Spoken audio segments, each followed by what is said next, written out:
Perkenalkan, nama saya Naila Zafira Lawia dengan NIM 12 1150445. Dan memperkenalkan, nama saya Rian Ranti dengan NIM 1215069, program studi Manajemen Bisnis Syariah.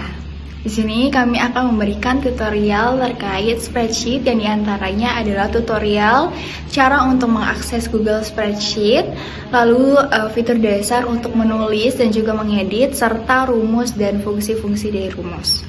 Dan saya akan menjelaskan terkait fitur kolaboratif secara real-time yang ada di Google Sheet, serta bagaimana membuat visualisasi data dengan membuat grafik. Sekian dan terima kasih.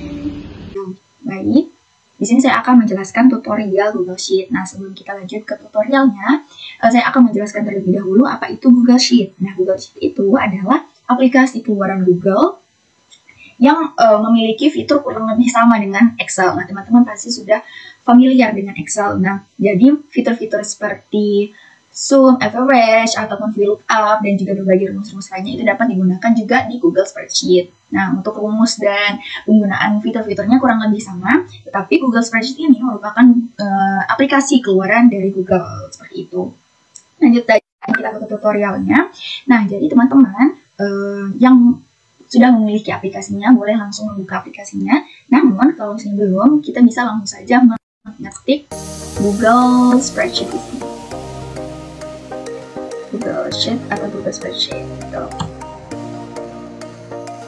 Oke, setelah itu kita langsung saja klik yang paling atas. Langsung saja go to Sheet. Oke, jadi ini adalah sheet saya. Untuk membuat sheet baru, teman-teman bisa langsung klik tanda plus di sebelah sini. Oke, langsung kita klik ya, kita untuk membuat spreadsheet baru. Oke, nah di sini teman-teman bisa langsung mengganti judul dari dokumen. Jadi saya menuliskan tutorial Google Sheet. Nah, dari setelah itu teman-teman boleh mengetik apa saja terserah, ini mau di kolom mana gitu bebas. Di sini saya akan mengetikkan di A2. Di sini saya akan langsung mengetikkan contoh penulisan di Google Sheet.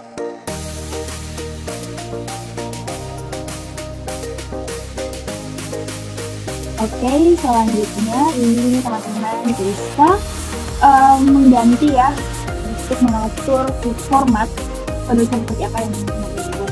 Di sini kita bisa mengganti font. Ini saya mencoba menggunakan semua. Kita juga bisa mengatur ukuran font. Kita akan menggunakan ukuran 12. Kita juga bisa memboldkan tulisan, memberikan dan juga bisa penulisan itu sesuai dengan kebutuhan. Ya, jadi kita juga bisa mengganti warna font sesuai dengan kebutuhan. Oke. Selanjutnya ini adalah warna isi itu adalah warna background dari tabelnya. Nah, di sini contoh yang warna pink. Nah, ini akan keluar seperti ini teman-teman. Jadi atur saja sesuai dengan ya. Oke, nanti ini adalah table. Akan kita blok terlebih dahulu. Yang ini kita beri table, lalu kita bisa mengatur tabelnya di sebelah mana? Apakah di seluruh permukaan tabel atau garisnya itu di seluruh sisi, atau hanya di sisi kanan, atau hanya di sisi kiri, di sisi bawah, di sisi atas, ataupun tidak diberikan garis di sisi-sisinya. Itu bebas sesuai dengan keinginan dan kebutuhan teman-teman. Itu yang saya mencontohkan untuk memberikan garis di seluruh sisinya.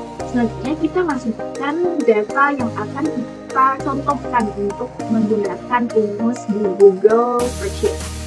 Nah, setelah ini, muncul, ini adalah contoh data yang saya gunakan ya teman-teman. Setelah itu kita bisa langsung memasukkan rumus. Di sini saya akan menggunakan rumus dari sum terlebih dahulu. Nah, teman-teman memberikan sama dengan, lalu teman-teman bisa langsung saja mengetik sum. Nah, karena kita dari A4 sampai A9 itu bisa langsung saja kita klik atau kita blok. Itu bebas ya teman-teman, bisa kita langsung klik seperti ini A4 sampai A9, atau bisa juga teman-teman blok terlebih dahulu. Nah, ini akan muncul hasilnya. Ini adalah hasil pertambahan dari seluruh data yang ada di tabel tersebut. Nah, seperti itu. Jadi ini akan memudahkan pekerjaan teman-teman agar tidak capek satu menghitungnya di kalkulator. Nah, jadi kita bisa langsung saja menggunakan rumus di Google Spreadsheet. Ini sama aja dengan di Excel ya teman-teman. Nah selanjutnya ini adalah average. Average ini adalah rata-rata. Teman-teman sama seperti sebelumnya, kita beri sama dengan terlebih dahulu, lalu kita klik average. Karena di sini saya akan menggunakan data dari A4 sampai A9, kita langsung saja klik dari A4 sampai A9. Kalau teman-teman mau di blok juga boleh. Nah, kenapa A4 sampai A9? Karena itu dari tabel A sampai yang sel 9 itu teman-teman. Nah, lalu akan muncul seperti ini secara otomatis rata-rata dari seluruh data yang kita masukkan. Sangat simpel ya teman-teman untuk fitur-fitur dasar dari Google Spreadsheet ini, dan ini benar-benar sangat membantu ya. Lalu selanjutnya ini adalah rumus count. Count ini adalah untuk menghitung numerik yang ada di dalam tabel. Nah, sama seperti sebelumnya kita berikan sama dengan, lalu kita count. Nah, ini adalah contoh untuk kita blok teman-teman. Nah, jadi kita blok dari A4 sampai A9 atau keseluruhan data yang ingin kita hitung numeriknya. Setelah kita blokkan seperti ini, teman-teman langsung saja klik enter. Nah, ini akan muncul angka 6 ini dapat dari mana? Kan ada 1, 2, 3, 4, 5, dan 6 data yang kita masukkan. Ini adalah contoh count atau menghitung numerik dari data-data yang kita masukkan. Jadi teman-teman tidak perlu capek-capek ya menghitung secara manual, karena di sini bisa dilakukan semua secara otomatis hanya dengan menggunakan rumus-rumus yang seperti ini telah saya jabarkan sebelumnya. Oke, mungkin itu saja tutorial yang dapat saya berikan kepada teman-teman ini. Semoga bermanfaat dan dapat diterapkan pada kehidupan sehari-hari. Selanjutnya akan dilanjutkan oleh rekan saya, Lia Fianti. Baiklah, di sini saya akan memberikan tutorial bagaimana cara penggunaan fitur kolaboratif seperti berbagi spreadsheet, memberi izin, dan kolaborasi secara real time. Dan juga saya akan memberikan visualisasi data dengan membuat grafik dan diagram dari data yang sudah ada. Pertama, di sini teman-teman, saya akan memberikan tutorial penggunaan fitur kolaboratif. Di sini teman-teman harus memiliki project terlebih dahulu. Misalnya di sini project saya itu data mahasiswa yang ikut mengikuti ekskul. Nah, di sini kita tulis nomor, tulis nama, name, dan nomor HP. Nah, terus kita tulis di sini 1, 2, oke. Kita misalnya buat 10 kolom saja.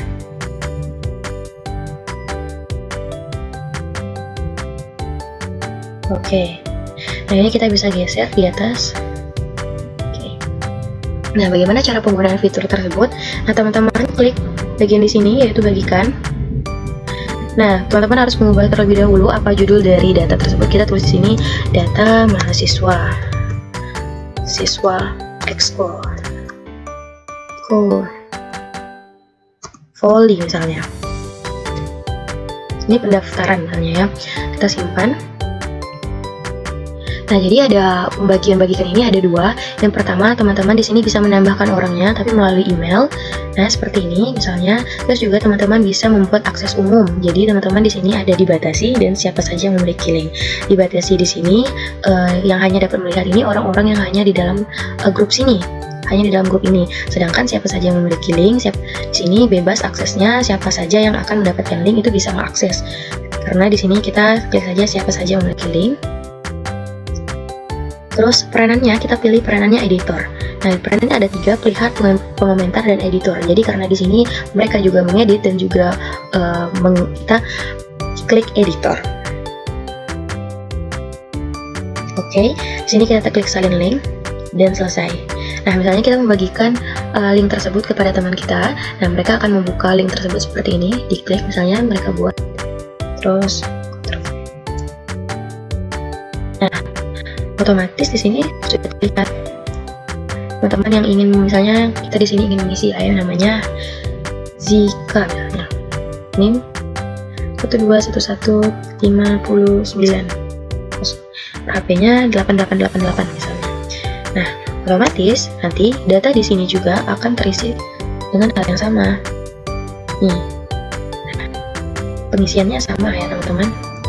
Nah, itu adalah fitur kolaboratif secara real time. Nah, teman-teman, di sini harus memiliki data terlebih dahulu yang ingin dibuat grafik ataupun diagram. Nah, di sini saya ada memiliki data mahasiswa terkait nilai UTS, UAS, dan totalnya. Nah, teman-teman di sini bisa klik saja double klik dan copy semuanya. Terus teman-teman klik sisipkan, pilih bagian diagram, diklik. Nah, sini otomatis akan keluar diagram tersebut. Ini kita perkecil terlebih dahulu. Oke, misalnya. Nah, teman-teman di sini bisa menyesuaikan. Ini ada jenis diagram. Nah, teman-teman bisa memilih jenis diagram apa saja sesuai dengan kebutuhan teman-teman. Nah, sebaiknya kita menggunakan diagram itu yang disarankan karena ini biasanya sesuai dengan apa yang sudah kita tulis di sini. Kalaupun teman-teman nggak mau memakai diagram ini, di bawah ini juga masih banyak diagram-diagram lainnya. Kita sesuaikan saja dengan kebutuhan teman-teman ingin menggunakan diagram apa. Diagram garis, area, atau kolom. Nah, di sini contohnya misalnya saya menggunakan diagram kolom seperti ini. Sedangkan misalnya saya ingin mengubah diagram ini, diagram batang, atau ingin mengubah menjadi diagram lingkaran. Ini menjadi persenan.